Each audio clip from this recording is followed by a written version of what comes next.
서울 동대문에 있는 34층짜리 복합 쇼핑몰 두산타워.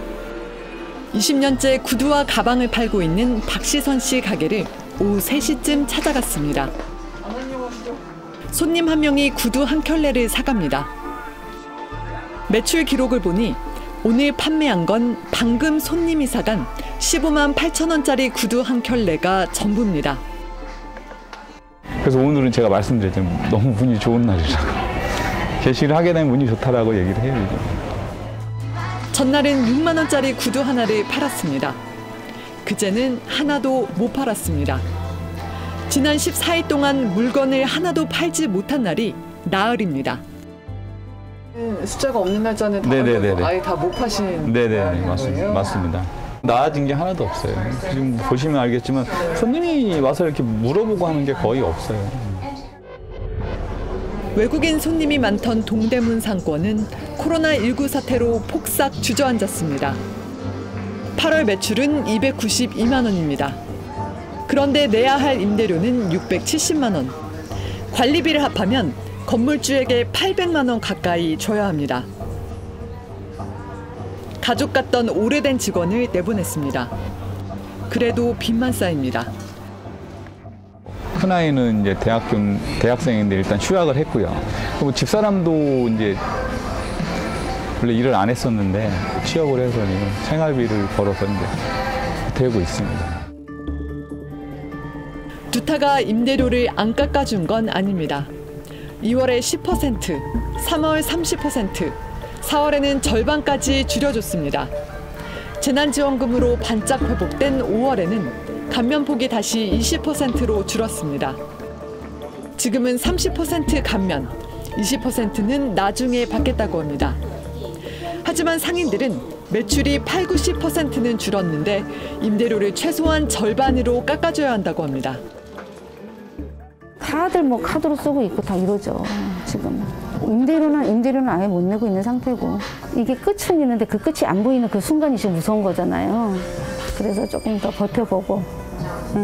다른 거 차려서 다른 거 해본 일도 없고 그래서 또 용기도 안 나고 지금 뭐든지 다 힘드니까 나가서 할 게 없더라고요. 그래서 어느 사장님들은 여기서 가게 해놓고 나가서 알바하는 사장님들도 되게 많아요. 갈등은 점점 심해졌습니다. 상인들이 임대료를 줄여달라고 집회를 열자 두타는 법원에 영업항해 금지 가처분 신청까지 냈습니다. 앞장선 상인 6명에게는 다른 상인들에게 다 준 감면 혜택도 주지 않았습니다. 회사도 코로나19 임대료 할인 등으로 인해 경영상 많은 어려움을 겪고 있습니다.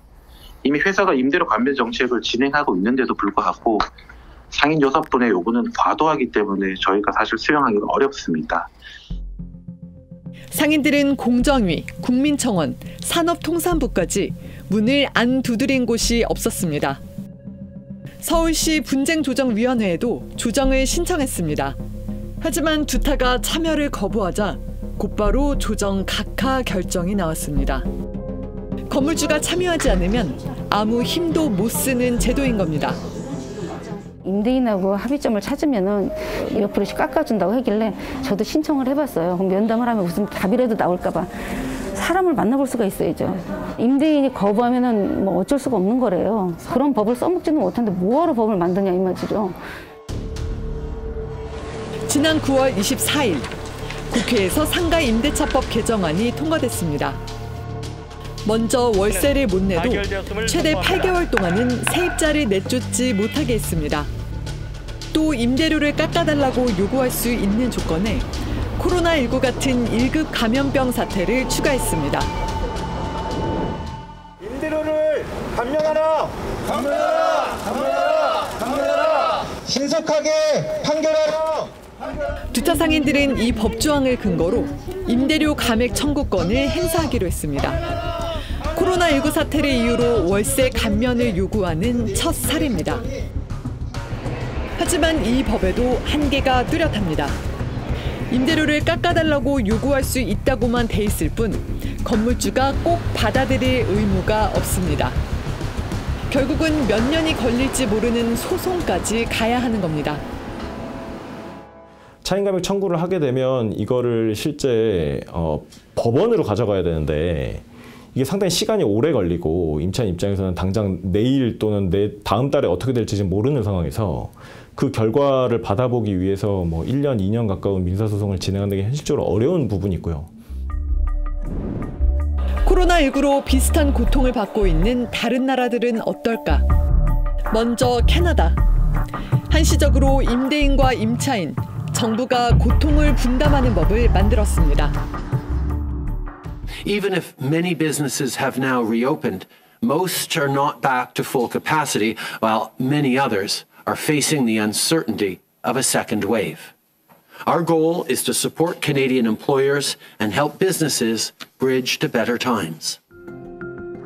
자영업자는 임대료의 25%만 내고 절반은 정부가 지원합니다. 건물주는 원래 임대료의 75%를 받게 됩니다. 호주는 건물주가 임대료를 깎아주는 만큼 세금과 보험료를 깎아주기로 했습니다. 또 소송까지 가기 전에 분쟁 조정 절차에 건물주의 참석을 의무화했습니다.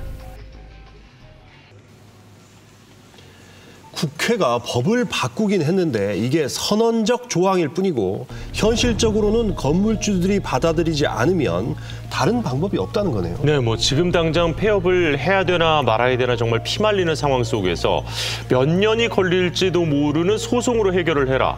이건 정말 너무 무책임한 거 아닌가요? 네, 사실 이번 취재를 하면서 가장 어려웠던 게 그 인터뷰 섭외였습니다. 정말 형편이 어려운 분들은 다 인터뷰를 거절했습니다. 그 이유를 들어보면 뭐 임대료를 깎아달라고 읍소를 하든 아니면 폐업을 하게 되든 손해를 조금이라도 줄이기 위해서는 건물 주인과의 관계가 정말 중요하기 때문입니다. 법은 멀고 건물주는 가깝네요.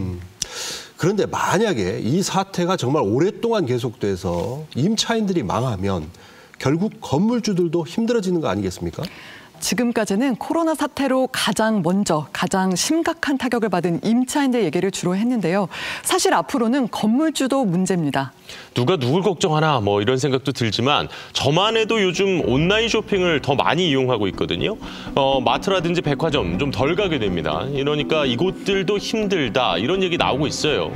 네, 그리고 더 큰 문제는 코로나19가 이제 끝나더라도 이런 추세가 바뀔 것 같지 않다는 겁니다. 이제 소매업의 종말, 또 자영업자의 종말이라는 분석까지 나오고 있습니다. 서울 신촌 현대백화점 12층에 있는 커피 공방입니다. 통인동에서 커피콩 볶는 카페로 유명했습니다. 그 유명세를 타고 지난해 10월 백화점에 입점했습니다. 하지만 곧바로 코로나19 사태가 닥쳤습니다. 사실 차입을 통해서 버틴 게 지난 여름까지의 상황이었고 여름부터는 다 매각을 통해서 버텨왔어요. 뭐 창고에 보증금을 빼가지고 그러니까 1,000만 원짜리 창고를 보증금 200만 원짜리 창고로 옮긴다든지 마지막 보류였던 2,000만 원짜리 보증금 월세 그거를 이제 7월에 처분을 하고 지금은 뭐 직원들이 돈을 좀 꿔주고 있어요. 직원들이 돈을 꿔주기도 하고 네, 직원들이 막 신용대출을 받아가지고 근데 또 이제 신용대출 막혔잖아요. 여기서도 문제는 최저보장 임대료 계약입니다. 장사가 안 돼도 꼬박꼬박 내야 하는 돈이 450만 원입니다. 최저보장 수수료가 적용되는 시기를 조금 늦춰주시면 안 될지, 액수를 450에서 약간 하한을 해주시면 안 될지, 결론은 어떠한 변화도 불가, 장기화될 거라면은 더더구나 이거는 불가하다라는 답변을 받았죠. 커피 공방의 임대인은 현대백화점이 아닙니다. OTD라는 업체입니다. 빌딩 숲, 숨은 공간을 찾아내고 도시인들의 삶의 즐거움을 제공하는 독창적인 문화 공간을 만듭니다. OTD는 새로운 사업 모델을 내세웠습니다. 백화점이나 마트의 상가를 통째로 빌린 뒤 맛집들을 모아 새 상권을 만들고 중간에서 임대료 차이를 챙기는 겁니다. 일종의 오프라인 플랫폼 사업인 셈입니다. 정부의 예비 유니콘 기업으로 뽑혔지만 코로나19로 입점 가게들은 물론 OTD도 적자를 면치 못하고 있습니다. 커피 공방 입장에서도 현재 상황이 조금 어려운 상황으로 불편함을 겪고 계신데 저희도 동일하게 그런 과정들을 겪고 있기는 해서 그분들이 돈을 벌어야 저희가 돈을 벌어야 되는 구조로 짜여진 판인데 수익 구조 자체가 그렇게 큰 수익을 벌 수 있는 구조 형태가 아니어서. 건물 주인인 백화점은 어떨까? 고객들의 휴식이라든가 문화생활을 위해서 서점 부분에 대해서 OTD에 다 맡긴 부분입니다. 백화점은 매출액의 8%를 OTD에게 받기로 계약했습니다. 하지만 장사가 안 됩니다. 백화점 한 층을 통째로 빌려주고 받은 돈이 한 달에 200만 원 정도밖에 안 됩니다. 임차인, 플랫폼 업체는 물론 건물주까지 모두가 위기인 겁니다. 전문가들은 코로나19 사태로 소매업의 종말이 앞당겨졌다고 말합니다. 백화점과 대형마트, 편의점 같은 오프라인 유통업체들의 매출은 작년보다 큰 폭으로 줄어들었습니다. 추석 대목이었던 9월만 반짝 1% 올랐는데 그 와중에도 백화점은 마이너스 6%였습니다. 반면 지마켓, 옥션, 쿠팡 같은 온라인 유통업체들의 매출은 급증했습니다. 2월에 34% 성장했고 9월에도 작년보다 20% 늘었습니다. 온라인 쇼핑이 차지하는 비중은 올해 딱 50%까지 치솟았습니다. 이제는 오프라인 쇼핑을 넘어서기 직전입니다. 특히 쿠팡은 로켓 배송 시스템을 바탕으로 지난해 매출 7조 원을 돌파한 데 이어 올해 10조 원을 눈앞에 두고 있습니다. 거대 온라인 플랫폼이 소비를 빨아들이고 있는 겁니다. 아마존 때문에 한 발 앞서 변화를 겪고 있는 미국에서는 백화점부터 망하고 있습니다. 미국의 3대 백화점인 시어스, 니먼 마커스, JC페니가 모두 무너졌고 미국에서 가장 오래된 백화점 로드앤테일러도 파산 보호 신청을 냈습니다. 문 닫은 백화점과 마트의 부진은 다시 아마존이 무섭게 사들이고 있습니다. 입지가 좋으니 물류센터로 쓰려는 겁니다. 이런 변화는 이미 코로나19 이전에 시작됐습니다. 음식점과 소매업 등 한국의 자영업은 이미 공급 과잉이었습니다. 배달앱 같은 독점적 온라인 플랫폼은 살아남고 나머지는 몰락하는 자영업 양극화. 코로나19는 이 변화에 기름을 부었습니다. 전문가들은 코로나19 사태가 끝나도 소비자들은 오프라인으로 돌아오지 않을 거라고 말합니다. 2015년부터 미국에서 가속화됐고요. 한국에서는 이제 2020년 이번에 코로나 사태 때문에 시작된 현상이다. 소매업의 종말, 리테일 어포컬립스라고 하는 이런 현상은 이제 지구온난화처럼 당분간은 지속될 수밖에 없는 상황이다. 지금은 건물주들이 자영업자들에게 손실을 떠넘기며 돈을 벌고 있지만 지금 추세대로라면 이런 시대도 곧 끝날 수 있습니다. 높은 임대료를 받고 그 안정적인 계약을 할 수 있는 그런 시대는 이제 저물러 가고 있다 이렇게 봐야죠. 획기적으로 임대료를 인하하는 길만이 상생할 수 있는 길이고요. 임대인도 계속 공실률을 줄여나갈 수 있는 방법은 이렇게 일방적으로 임차인한테 임대료 그 리스크를 떼넘기는 방식은 좀 개선해야 되지 않을까. 고용 없는 성장으로 고용시장에서 밀려나는 사람들. 하지만 자영업 시장에서도 이들이 설 자리는 좁아지고 있습니다. 자영업자들의 대거 퇴출이 예상되지만 정부 대책은 여전히 자영업자 보호에만 머무르고 있습니다. 이들은 어디로 가야 할까? 과거에 전통적으로는 그런 방식으로 많이 해왔어요. 이 자영업자분들에게 대출을 더 해드린다든지, 오히려 이 경영 지원을 해드린다든지 해서 장사가 더 본인이 경쟁력을 더 가져서 장사를 더 잘해라 그러면서 살리려고 해왔었거든요. 근데 지금 같은 구조적 전환기에는